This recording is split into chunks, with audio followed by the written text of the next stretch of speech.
الحمد لله رب العالمين والصلاة والسلام عليك يا خاتم الأنبياء والمرسلين أما بعد فأعوذ بالله من الشیطان الرجیم بسم اللہ الرحمن الرحیم السلام علیکم ورحمۃ اللہ تعالی وبرکاتہ۔ آج ہمارا درس ترجمہ کنز الایمان اور تفسیر خزائن العرفان کا لیسن نمبر 12 انشاءاللہ۔ اس میں آیت نمبر 157 سے 174 تک سننے کی سمجھنے کی سعادت حاصل کریں گے۔ آغاز کرتے ہیں بسم اللہ الرحمن الرحیم۔ ترجمہ: یہ لوگ ہیں جن پر ان کے رب کی درودیں ہیں اور رحمت، اور یہی لوگ راہ پر ہیں۔ بے شک صفا اور مروہ۔ تفسیر: صفا اور مروہ مکۃ المکرمہ کے دو پہاڑ ہیں جو کعبہ معظمہ کے مقابل جانب شرق واقع ہیں۔ مروہ شمال کی طرف مائل اور صفا جنوب کی طرف جبل ابی قبیس، جبل کہتے ہیں پہاڑ کو، جبل ابی قبیس کے دامن میں ہے۔ حضرت بی بی ہاجرہ اور حضرت اسماعیل علیہ نبینا علیہ السلام نے ان دونوں پہاڑوں کے قریب اس مقام پر جہاں چاہے زمزم، چاہ کہتے ہیں کنویں کو، یعنی زمزم کا کنواں، جہاں چاہے زمزم ہے، بحکم الہی سکونت اختیار فرمائی، یعنی وہاں پہ رہائش اختیار فرمائی۔ اس وقت یہ مقام سنگلاخ بیابان تھا، نہ یہاں سبزہ تھا، نہ پانی، نہ خرد نوش کا کوئی سامان۔ رضائے الہی کے لیے ان مقبول بندوں نے صبر کیا۔ حضرت اسماعیل علیہ نبینا علیہ السلام بہت خردسال تھے۔ تشنگی سے جب ان کی جاں بلبی کی حالت ہوئی تو حضرت ہاجرہ سلام اللہ علیہا بے تاب ہو کر کوہ صفا پر تشریف لے گئی۔ وہاں بھی پانی نہ پایا تو اتر کر نشیب کے میدان میں دوڑتی ہوئی مروہ تک پہنچی۔ اسی طرح 7 مرتبہ گردش ہوئی اور اللہ تبارک و تعالی نے ان اللہ مع الصابرین کا جلوہ اس طرح ظاہر فرمایا کہ غیب سے ایک چشمہ زمزم نمودار کیا، اور ان کے صبر اور اخلاص کی برکت سے ان کی اتباع میں ان دونوں پہاڑوں کے درمیان دوڑنے والوں کو مقبول بارگاہ کیا، یعنی اپنی بارگاہ میں مقبول فرما دیا، مقبول بارگاہ کیا، اور ان دونوں کو محل اجابت دعا بنایا۔ ترجمہ: اللہ تبارک و تعالی کے نشانوں سے ہے۔ تفسیر: شعائر اللہ سے دین کے اعلام یعنی کہ نشانیاں مراد ہے، خواہ وہ مکانات ہو جیسے کعبہ، عرفات، مزدلفہ، جمار، ثلاثہ، صفا، مروہ، مینا، مساجد، یا پھر ازمینہ جیسے کہ رمضان، اشہر الحرام، عید الفطر اور عید الاضحیٰ، جمعہ، ایام تشریق، یا دوسرے علامات جیسے اذان، اقامت، نماز باجماعت، نماز جمعہ، نماز عیدین، ختنہ، یہ سب شعائر دین ہے، یعنی اللہ تعالیٰ کی نشانیوں میں سے ہے۔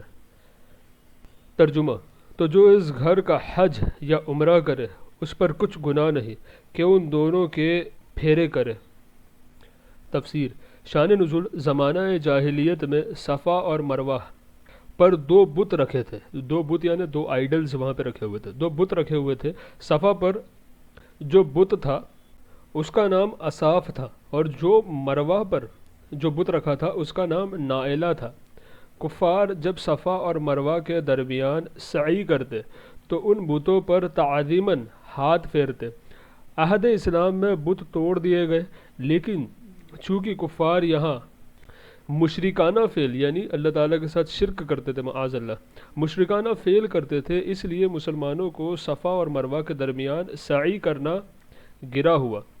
کہ اس میں کفار کے مشرکانہ فعل کے ساتھ کچھ مشابہت ہے۔ اس آیہ مبارکہ میں ان کے اطمینان فرما دیا گیا کہ چونکہ تمہاری نیت خالص عبادت الہی کی ہے، تمہیں اندیشہ مشابہت نہیں، اور جس طرح کعبہ کے اندر زمانہ جاہلیت میں کفار نے بت رکھے تھے، اب عہد اسلام میں بت اٹھا دیے گئے اور کعبہ شریف کا طواف درست رہا، اور وہ شعائر دین یعنی کعبۃ اللہ شعائر دین میں سے رہا۔ اسی طرح کفار کی بت پرستی سے صفا اور مروہ کی شعائر دین ہونے میں کچھ فرق نہیں آیا، یعنی وہ پہلے تھا، اسے جب عہد اسلام میں آ کر کے اسے ہٹا دیا گیا تو اب اس میں کوئی مشابہت نہیں، کوئی اس میں جو ہے گناہ نہیں، کوئی مذائقہ نہیں اس میں۔ مسئلہ سعی یعنی صفا اور مروہ کے درمیان دوڑنا واجب ہے۔ حدیث پاک سے ثابت ہے کہ سید عالم صلی اللہ تعالی علیہ وآلہ وسلم نے اس پر مداومت فرمائی، یعنی ہمیشگی اختیار کی، مداومت فرمائی ہے۔ اس کے ترک سے دم دینا یعنی قربانی واجب ہوتی ہے، یعنی جان بوجھ کر کے یا بنا کسی ویلڈ ریزن کے اگر کوئی مسئلہ ہو جائے تو اس پر دم واجب ہو جائے گا۔ مسئلہ صفا اور مروہ کے درمیان سعی حج اور عمرہ دونوں میں لازم ہے۔ فرق یہ ہے کہ حج کے اندر عرفات میں جانا اور وہاں سے طواف کعبہ کے لیے آنا شرط ہے، اور عمرہ کے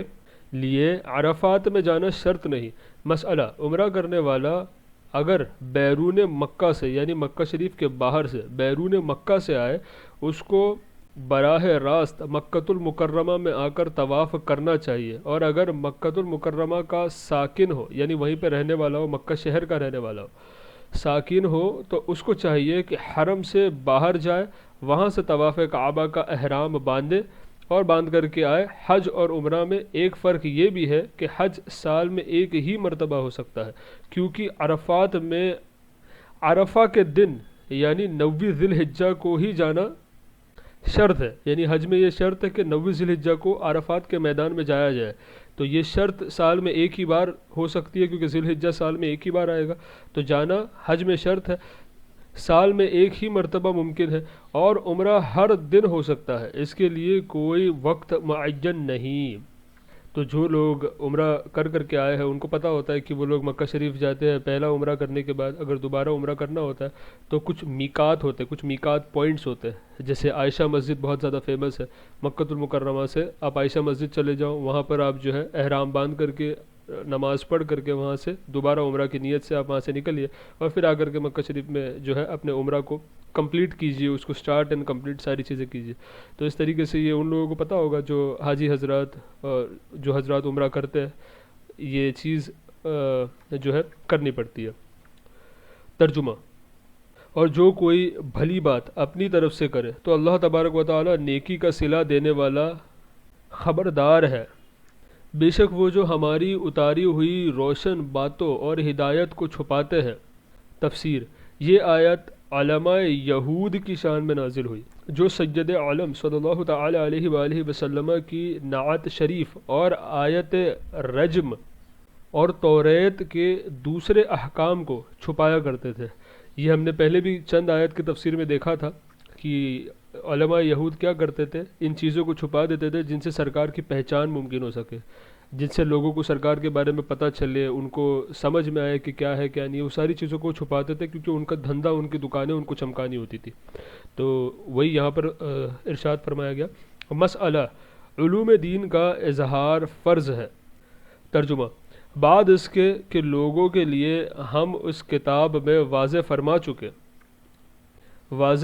چکے ہیں، ان پر اللہ تبارک و تعالیٰ کی لعنت ہے، اور لعنت کرنے والوں کی لعنت، یعنی اللہ تبارک و تعالیٰ کی بھی لعنت اور لعنت کرنے والوں کی بھی لعنت۔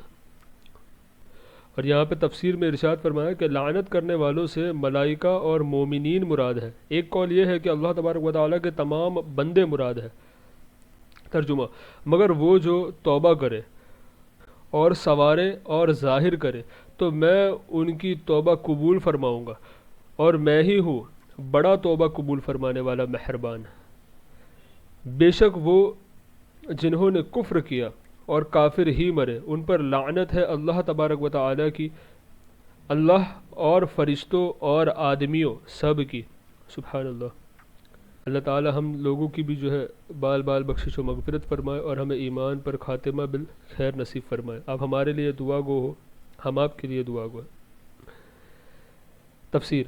مومن تو کافروں پر لعنت کریں گے ہی، کافر بھی روز قیامت باہم ایک دوسرے پر لعنت کریں گے۔ یعنی آج تو ہم لعنت کرتے ہی ہیں نا ان لوگوں پہ جو کفر پہ مر گئے، تو قیامت کے دن یہ لوگ خود اپنے آپ کی جان پہ ملامت کریں گے، ایک دوسرے کو مطلب لعنت کریں گے، کوسیں گے۔ مسئلہ اس آیہ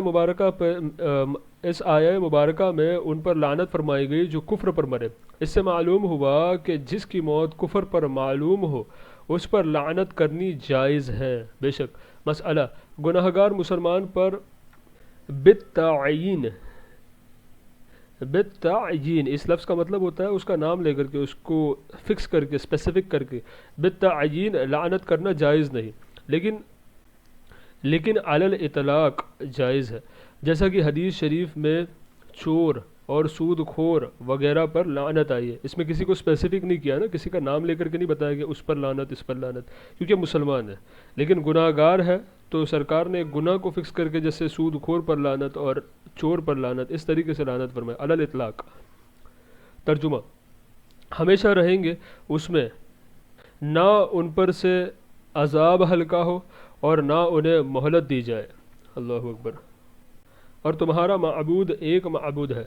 تفسیر: شان نزول: کفار نے سید عالم صلی اللہ تعالی علیہ وآلہ وسلم سے کہا آپ اپنے رب کی شان اور صفت بیان فرمائے۔ اس پر یہ آیت نازل ہوئی اور انہیں بتا دیا گیا کہ معبود صرف ایک ہے، نہ وہ متجزی ہوتا ہے نہ منقسم، نہ اس کے لیے مثل ہے نہ اس کا نظیر۔ الوہیت اور ربوبیت میں کوئی اس کا شریک نہیں، وہ یکتا ہے اپنے افعال میں، یعنی اس کے ہر کام میں، افعال میں۔ مصنوعات کو تنہا اسی نے بنایا، وہ اپنی ذات میں اکیلا ہے، کوئی اس کا قسیم نہیں، یعنی اس کا کوئی شریک نہیں۔ اپنی صفات میں یگانہ ہے، کوئی اس کا شبیہ نہیں،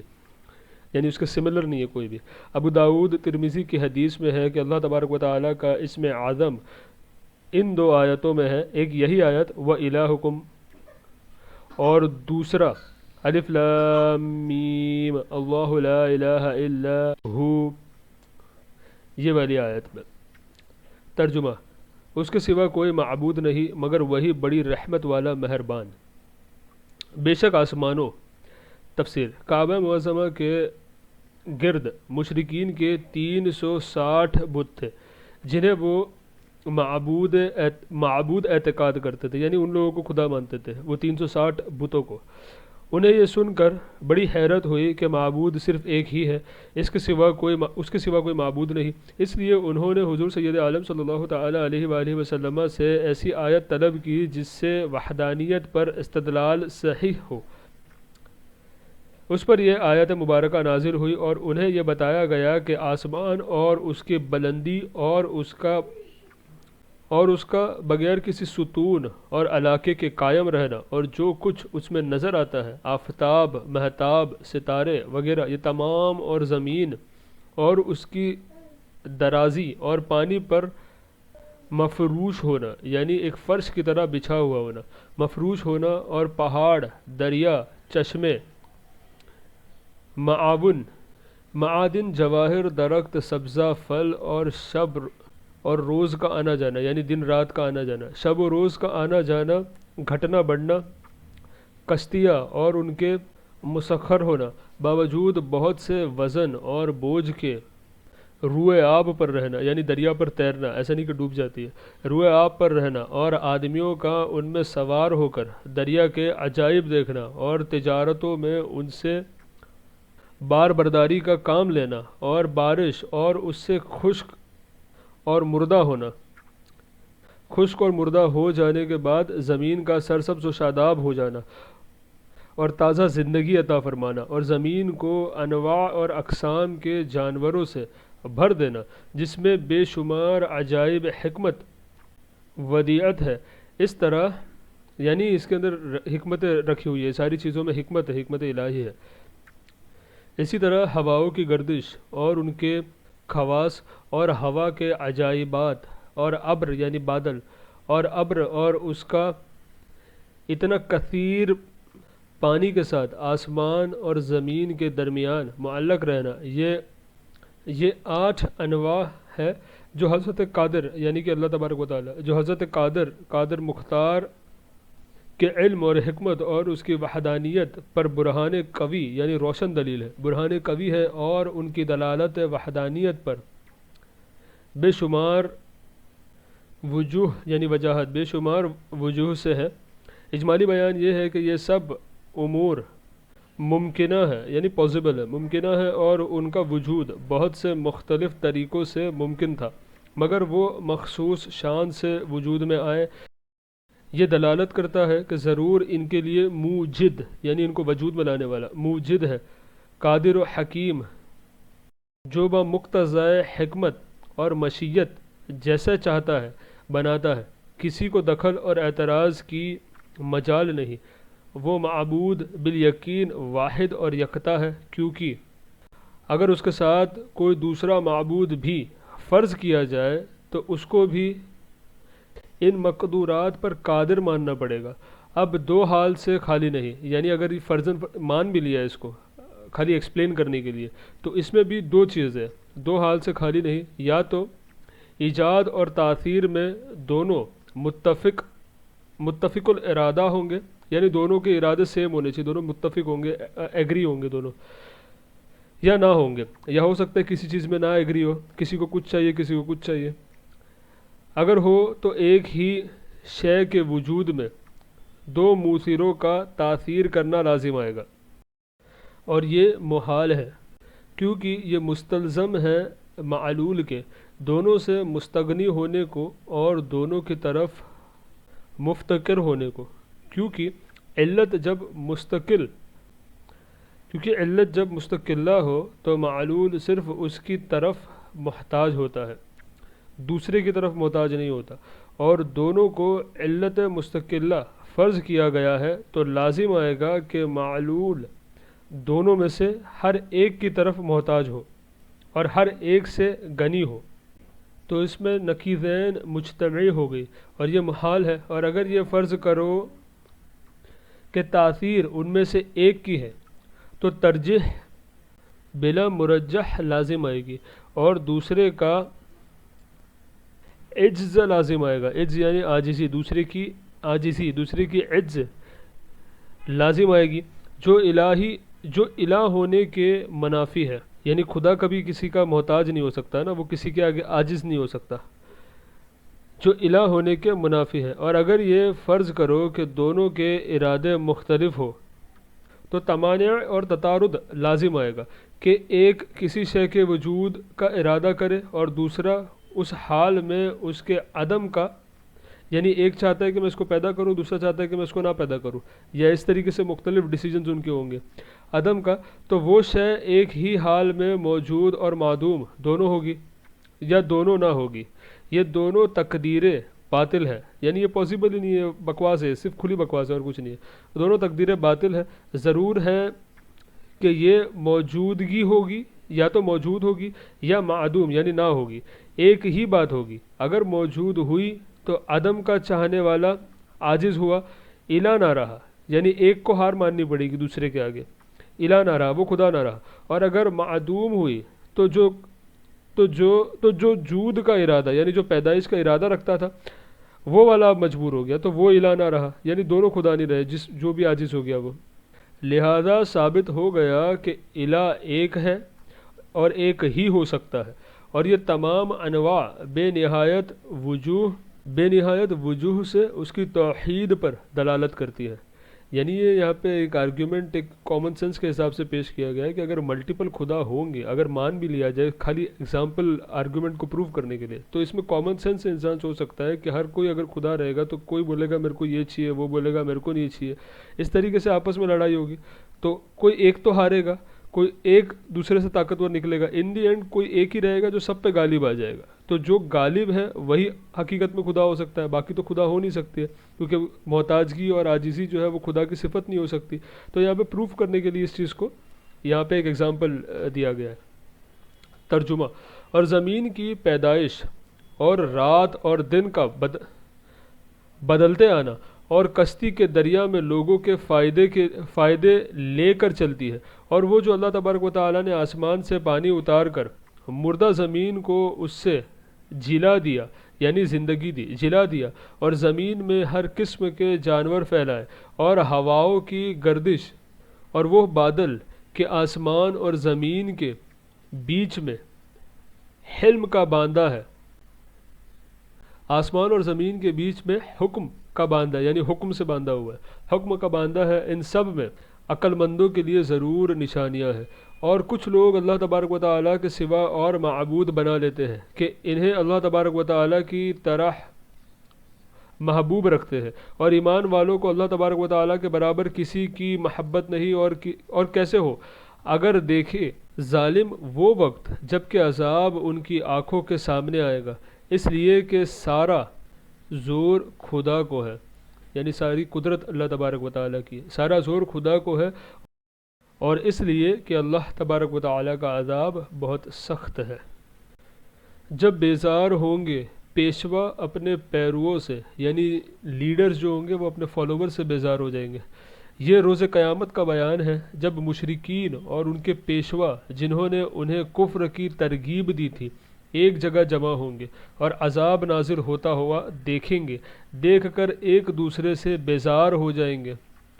کیونکہ اس دن ان لوگوں کو پتہ چل جائے گا، تو جس کو فالو کر رہے تھے، جتنے بھی فالو کر رہے تھے، وہ سارے فالوورز کو دیکھ کر کے جس نے شروعات کی تھی اس گھٹیا پن کی، وہ جو ہے اپنی بیزاری کا اظہار کرے گا۔ ترجمہ: اور دیکھیں گے عذاب اور کٹ جائیں گی ان کی سب ڈوریں۔ تفسیر: یعنی وہ تمام تعلقات جو دنیا میں ان کے مابین تھے، ان کے بیچ تھے، خواہ وہ دوستیاں ہو یا رشتہ داریاں یا باہمی موافقت کے عہد، یعنی کچھ بھی ہو، سب کچھ جو ہے دھرا کا دھرا رہ جائے گا۔ ترجمہ: اور کہیں گے پیرو کہ کاش ہمیں لوٹ کر جانا ہوتا دنیا میں تو ہم ان سے توڑ دیتے جیسا انہوں نے ہم سے توڑ دی۔ یوں ہی اللہ تبارک و تعالیٰ انہیں دکھائے گا ان کے کام ان پر حسرتیں ہو کر۔ تفسیر: یعنی اللہ تبارک و تعالیٰ ان کے برے اعمال ان کے سامنے کرے گا تو انہیں نہایت حسرت ہوگی انہوں نے یہ کام کیوں کیے تھے۔ ایک قول یہ ہے کہ جنت کے مقامات دیکھ کر ان سے کہا جائے گا کہ اگر تم اللہ تبارک و تعالیٰ کی فرما برداری کرتے تو یہ تمہارے لیے تھا، پھر وہ مساکین اور منازل مومنین کو دیے جائیں گے، اس پر انہیں حسرت اور ندامت ہوگی۔ ترجمہ: اور وہ دوزخ سے نکلنے والے نہیں۔ اے لوگو کھاؤ جو کچھ زمین میں۔ تفسیر: یہ آیت اشخاص کے حق میں نازل ہوئی جنہوں نے بجار، یعنی یہ زمانہ جاہلیت کے کچھ مخصوص جانور تھے اس کی بات کر رہے ہیں، جنہوں نے بجار وغیرہ کو حرام قرار دیا تھا۔ اس سے معلوم ہوا کہ اللہ تبارک و تعالیٰ کے حلال فرمائی ہوئی چیزوں کو حرام قرار دینا اس کی رزاقیت سے بغاوت ہے، یعنی دشمنی ہے، ریبل ہے، بغاوت ہے۔ مسلم شریف کی حدیث میں ہے کہ اللہ تبارک و تعالیٰ فرماتا ہے جو مال میں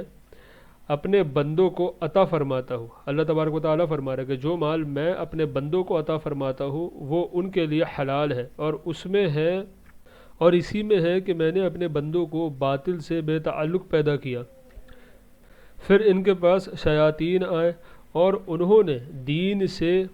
بہکایا، اور جو میں نے ان کے لیے حلال کیا تھا اس کو حرام ٹھہرایا۔ ایک اور حدیث پاک میں ہے، حضرت ابن عباس رضی اللہ تعالی عنہما نے فرمایا میں نے یہ آیت سید عالم صلی اللہ تعالی علیہ وآلہ وسلم کے سامنے تلاوت کی تو حضرت سعد بن ابی وقاص رضی اللہ تعالی عنہ نے کھڑے ہو کر عرض کیا یا رسول اللہ صلی اللہ تعالی علیہ وآلہ وسلم دعا فرمائے کہ اللہ تبارک و تعالی مجھے مستجاب الدعوات کر دے، یعنی کہ میں کوئی بھی دعا مانگوں تو وہ قبول ہو جائے، اسے کہتے ہیں مستجاب الدعوات کر دے۔ حضور نبی اکرم صلی اللہ تعالی علیہ وآلہ وسلم نے فرمایا اے سعاد اپنی خوراک پاک کرو، مستجاب الدعوات ہو جاؤ گے۔ اس ذات پاک کی قسم جس کے دست قدرت میں محمد مصطفیٰ صلی اللہ تعالی علیہ وآلہ وسلم کی جان ہے، آدمی اپنے پیٹ میں حرام کا لقمہ ڈالتا ہے تو 40 روز تک قبولیت سے محروم رہتا ہے۔ اللہ اکبر۔ بحوالہ تفسیر ابن کبیر۔ ترجمہ: حلال پاکیزہ ہے اور شیطان کے قدم پر قدم نہ رکھو، بے شک وہ تمہارا کھلا دشمن ہے، وہ تو تمہیں یہی حکم دے گا بدی اور بے حیائی کا، اور یہ کہ اللہ تبارک و تعالیٰ پر وہ بات جوڑو جس کی تمہیں خبر نہیں، اور جب ان سے کہا جائے اللہ تبارک و تعالیٰ کے اتارے پر چلو۔ تفسیر: توحید اور قرآن پر ایمان لاؤ اور پاک چیزوں کو حلال جانو جنہیں اللہ تبارک و تعالیٰ نے حلال کیا۔ ترجمہ: تو کہے بلکہ ہم تو اس پر چلیں گے جس پر اپنے باپ دادا کو پایا، کیا اگرچہ ان کے باپ دادا نہ کچھ عقل رکھتے ہو نہ ہدایت۔ تفسیر: جب باپ دادا دین کے امور کو نہ سمجھتے ہو اور راہ راست پر نہ ہو تو ان کی پیروی کرنا حماقت اور گمراہی ہے، یعنی بے وقوفی ہے اور گمراہی ہے۔ ترجمہ: اور کافروں کی کہاوت اس کی سی ہے جو پکارے ایسے کو کہ خالی چیخ اور پکار کے سوا کچھ نہ سنے۔ تفسیر: یعنی جس طرح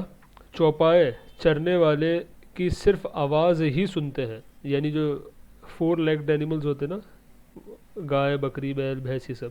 یعنی جس طرح چوپائے چرانے والے کی صرف آواز ہی سنتے ہیں، کلام کے معنی نہیں سمجھتے، یہی حال ان کافر کا ہے کہ رسول کریم صلی اللہ تعالیٰ علیہ وآلہ وسلم کی صدائے مبارک کو سنتے ہیں لیکن اس کے معانی دل نشین کر کے ارشاد فیض بنیاد سے فائدہ نہیں اٹھاتے۔ ترجمہ: بہرے، گونگے، اندھے تو انہیں سمجھ نہیں۔ تفسیر: یہ اس لیے کہ وہ حق بات سن کر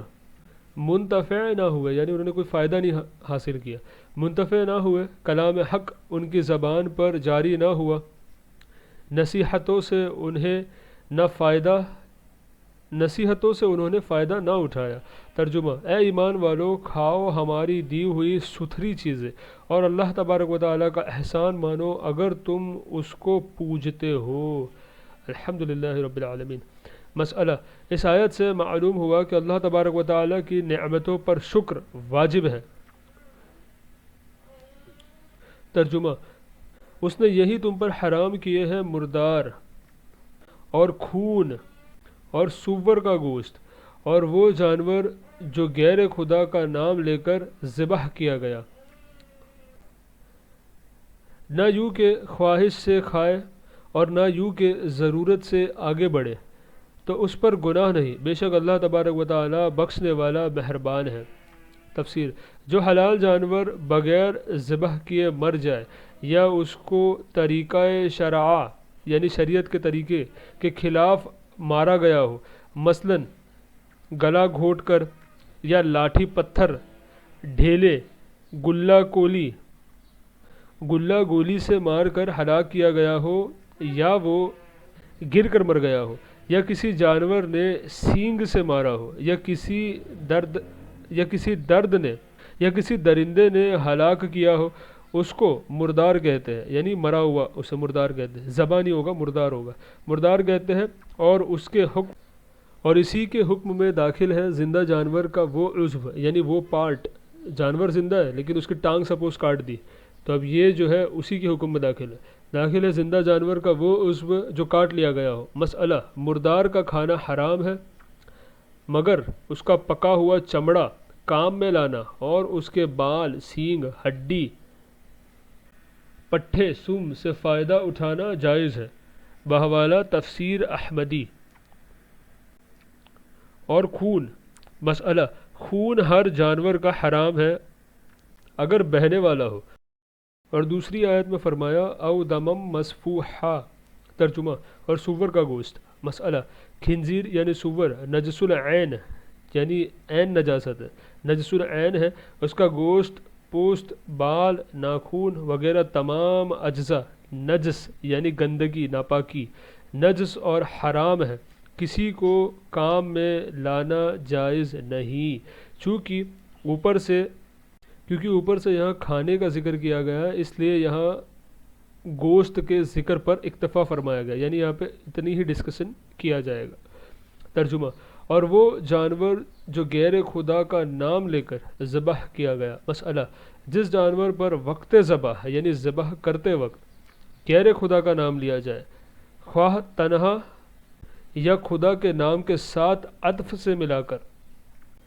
مثلا بسم اللہ و محمد الرسول اللہ، اس طریقے سے کہہ کر کے کیا تو حرام ہے جانور، کیونکہ اللہ تعالیٰ کے نام کے ساتھ کسی کو شریک نہیں کر سکتے اور تنہا اللہ تعالیٰ کے علاوہ کسی اور کا نام لیا، جیسے سرکار کا نام لیا اور ذبح کر دیا، تو یہ جانور بھی کھانا جائز نہیں ہے۔ ذبح کے وقت غیر خدا کا نام لے کر کے ذبح نہیں کیا جائے گا، وہ حرام ہے۔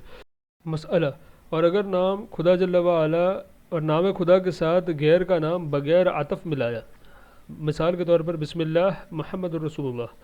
تو مکروہ ہے۔ مسئلہ، اگر ذبح فقط اللہ تبارک و تعالیٰ کے نام پر کیا اور اس سے قبل یا بعد غیر کا نام لیا، مثلا یہ کہا کہ یہ عقیقے کا بکرا، ولیمے کا دمبا، یا جس کی طرف سے وہ ذبیحہ ہے اس کا نام لیا، یا جن اولیاء کرام کے لیے ایصال ثواب منظور ہے ان کا نام لیا، تو یہ جائز اور طیب ہے، اس میں کچھ حرج نہیں۔ تفسیر احمدی۔ تو جو ناچار ہو، تفسیر مستر وہ ہے جو حرام چیز کے کھانے پر مجبور ہو اور اس کو نہ کھانے سے خوف جان ہو، یعنی مر جائے گا، کچھ ہے ہی نہیں، ایسی جگہ پھنسا ہے کچھ بھی نہیں ہے، اور اگر نہ کھائے آپ تو مر جائے گا، ایسی صورت خوف جان ہو، خواہ شدت کی بھوک یا ناداری کی وجہ سے جان پر بن جائے اور کوئی حلال چیز ہاتھ نہ آئے، یا کوئی شخص حرام کے کھانے پر جبر کرتا ہو اور اس سے جان کا اندیشہ ہو، ایسی حالت میں جان بچانے کے لیے حرام چیز کا قدر ضرورت، یعنی جتنا ضرورت ہے اتنا ہی، قدر ضرورت یعنی اتنا کھا لینا جائز ہے کہ خوف ہلاکت نہ رہے۔ ترجمہ، وہ جو چھپاتے ہیں۔ تفسیر، شان نزول، یہود کے علماء اور رؤسا جو امید رکھتے تھے کہ نبی آخر الزماں صلی اللہ تعالی علیہ وآلہ وسلم ان میں سے مبعوث ہوں گے، جب انہوں نے دیکھا کہ سید عالم صلی اللہ تعالی علیہ وآلہ وسلم دوسری قوم میں سے مبعوث فرمائے گئے، تو انہیں یہ اندیشہ ہوا کہ لوگ توریت اور انجیل میں حضور صلی اللہ علیہ وآلہ وسلم کے اوصاف دیکھ کر آپ علیہ الصلوۃ والسلام کی فرما برداری کی طرف جھک پڑیں گے، اور ان کو نذرانے، ہدیہ، تحفہ، تحائف سب بند ہو جائیں گے، یعنی یہ یہودی علماء لوگ کے سب چیز دھندا پانی ان کا بند ہو جائے گا، بند ہو جائیں گے، حکومت جاتی رہے گی۔ اس خیال سے انہیں حسد پیدا ہوا، اور توریت اور انجیل میں جو حضور صلی اللہ علیہ وآلہ وسلم کی نعت اور صفات اور آپ علیہ الصلوۃ والسلام کے وقت نبوت کا بیان تھا، انہوں نے اس کو چھپایا، اس پر یہ آیہ کریمہ نازل ہوئی۔ مسئلہ، چھپانا یہ بھی ہے کہ کتاب کے مضمون پر کسی کو مطلع نہ ہونے دیا جائے، نہ وہ کسی کو پڑھ کر سنایا جائے، نہ دکھایا جائے، اور یہ بھی چھپانا ہے کہ غلط تعویلیں کر کے معنی بدلنے کی کوشش کی جائے اور کتاب کے اصل معنی پر پردہ ڈالا جائے۔ ترجمہ، اللہ تبارک و تعالیٰ کی اتاری ہوئی کتاب اور اس کے بدلے ذلیل قیمت لے لیتے ہیں۔ تفسیر، یعنی دنیا کی حقیر نفع کے لیے اخفاء حق کرتے ہیں، یعنی حق کو چھپاتے ہیں۔ ترجمہ، وہ اپنے پیٹ میں آگ ہی بھرتے ہیں۔ تفسیر، کیونکہ یہ رشوتیں اور یہ مال حرام جو حق پوشی کے عوض انہوں نے لیا، یعنی حق کو چھپانے کے بدلے انہوں نے جو مال کمایا، انہیں آتش جہنم میں پہنچائے گا۔ ترجمہ، اور اللہ تبارک و تعالی قیامت کے دن ان سے بات نہ کرے گا اور نہ انہیں ستھرا کرے، اور ان کے لیے دردناک عذاب ہے۔ آج ہمارا درس یہیں پر مکمل ہوا۔ اب تمام سے دعا کی گزارش، السلام علیکم ورحمۃ اللہ تعالی وبرکاتہ۔